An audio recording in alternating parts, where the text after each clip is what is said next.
പുതിയ വീഡിയോയിലേക്ക് എല്ലാവർക്കും സ്വാഗതം. ഇന്ന് നമുക്ക് ഫോർട്ട് കൊച്ചിയിലെ ചരിത്രയാത്രയിലേക്ക് പോയാലോ?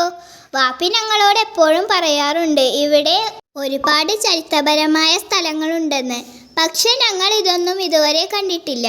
ഇന്ന് നമുക്ക് ഫോർട്ട് കൊച്ചിയിലെ ഒരു സുവിശുദ്ധ ചരിത്ര സ്മാരകത്തെക്കുറിച്ച് കാണാം. ഇതാണ് സാന്റാക്രൂസ് കത്തീഡ്രൽ ബസിലിക്ക.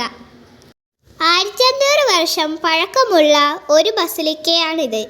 1663 ഇത് കത്തീഡ്രൽ ആയുധശാലയായി. പിന്നെ 1795 ബ്രിട്ടീഷുകാർ ഇത് തകർത്തു.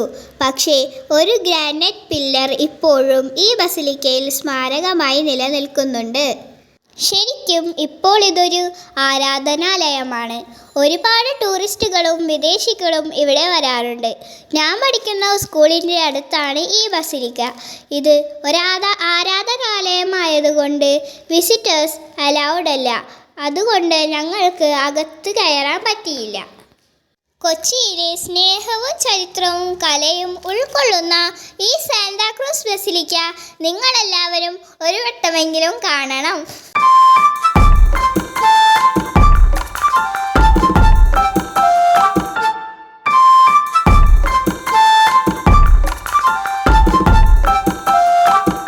ഇത് കഴിഞ്ഞ് ഞങ്ങൾ വാസ്കോ ഡ ഗാമ സ്ക്വയർ കാണാൻ പോയി. 1498 ഇന്ത്യയിലെത്തിയ പോർച്ചുഗീസ് കപ്പിത്താനായ വാസ്കോ ഡ ഗാമയുടെ പേരിലാണ് ഈ സ്ക്വയർ അറിയപ്പെടുന്നത്.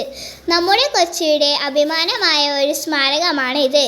ഇവിടെ നിന്ന് സൂര്യാസ്തമയം കാണാൻ ഏറെ ആളുകൾ എത്താറുണ്ട്. ഈ സ്ഥലത്തിൻ്റെ പ്രധാന ആകർഷണമാണ് ചീനവല. 1985 വാസ്കോ ഡ ഗാമ സ്ക്വയർ എന്ന പേര് ലഭിച്ചത്. 1524 അദ്ദേഹം കൊച്ചിയിൽ മരിക്കുകയും സെൻറ്റ് ഫ്രാൻസിസിൽ താൽക്കാലികമായി സംസ്കരിക്കുകയും ചെയ്തു. പിന്നീട് മൃതദേഹം പോർച്ചുഗീസിലേക്ക് കൊണ്ടുപോയി.